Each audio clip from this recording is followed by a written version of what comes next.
Well, hi and welcome to this little series behind the scenes or in the making or in the line of creation.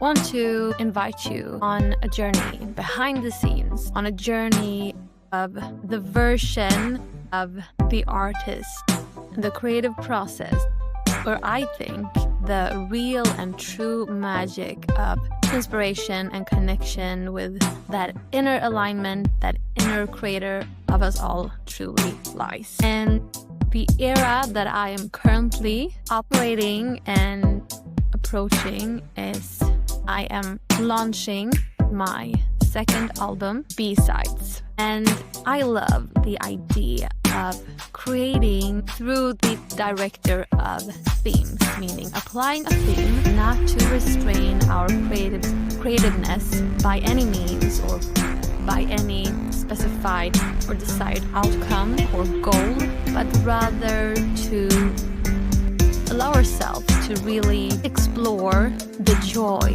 of creating different scenes to really expand on one direction, to create a space where we can fully move into the role and the abilities and the props that we want there in order for us to explore different versions of our creative expression. And this album, B-Sides, is a theme name that I want to mirror a lot of things, but most of all, I want it to serve as a signpost, as an inspiration to not let yourself die with your music within you. That is one of the intention for this album, to inspire you to tap into your own creativeness, because we are all creative beings and we all have songs, perspectives, stories, experiences to share with the world. And the reason why I named it B-Side is because when I was a kid,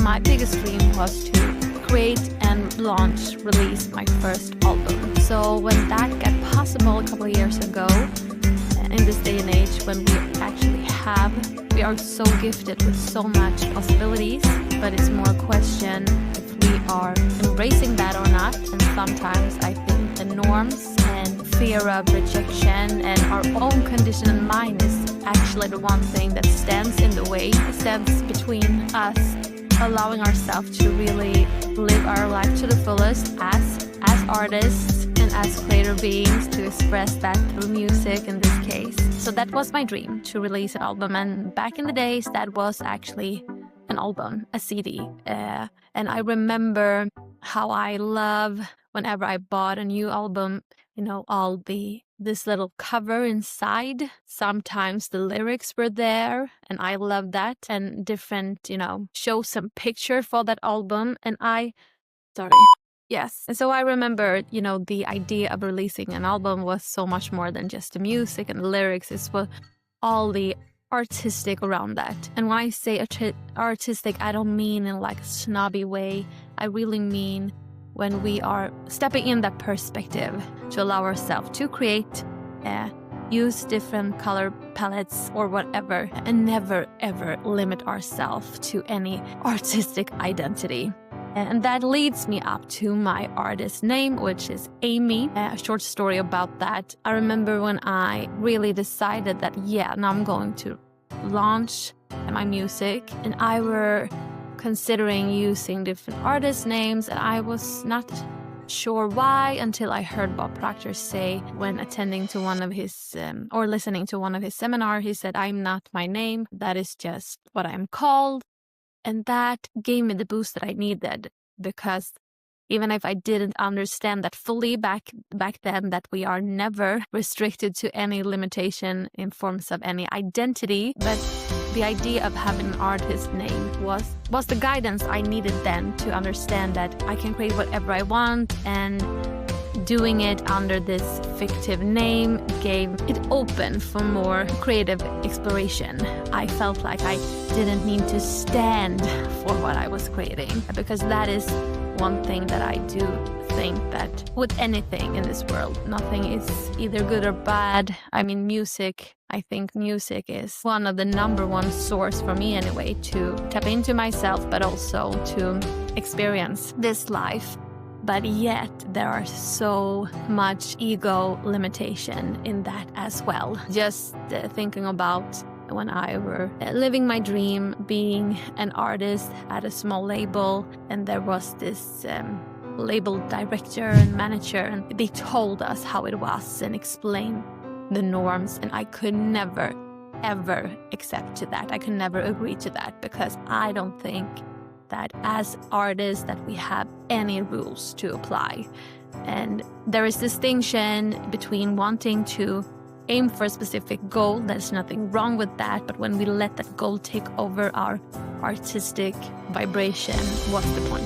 What's the point of experiencing this life through the perspective, through the lens of an artist, the version role of ourselves as an artist, if it's just another job, if it's just another norm to follow and apply. And a little later on, I released that first album. Then I also decided to create another artistic name, more like a label name or a hub name, which is called Play Me, where my intention is to release whatever music that comes to the creative flow of mine in a specific moment, but also to release music with other artists, to collaborate with others, and so on and so on.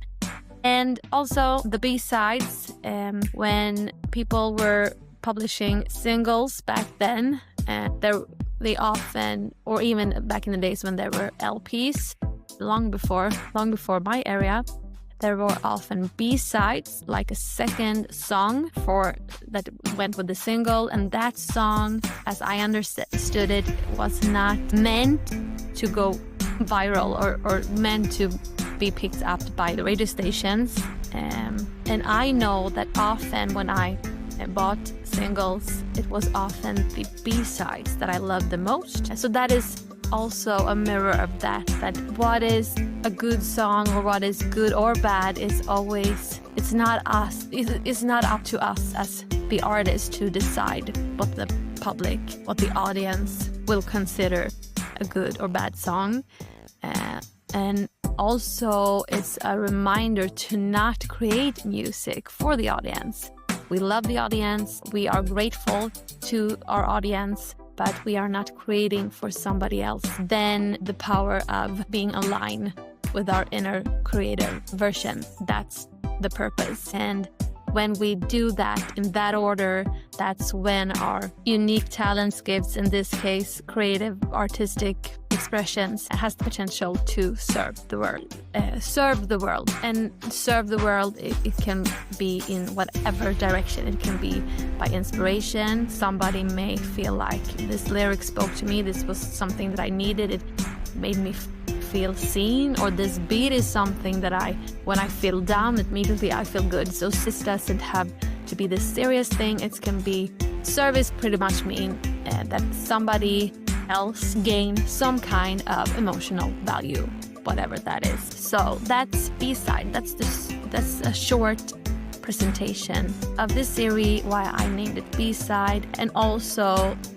I think it's like a metaphor of not restraining yourself to any norms, to not follow the stream, to not aim for the A side. Allow yourself to not fall into the trap of wanting to fit in. Wanting to fit in is only your ego's need for comfort. And also B-sides, I think it also is a metaphor for the gap between any concept that we apply in this world, like money, time, the A-side lane where we want to be successful in terms of validation from others, but the B-side is showing us another direction, and also is a reminder for us to remember that there are limitless dimensions of this experience that we call life. There is not just this one dimension, the A-side, that society is pretty much trying to drag us into and kill our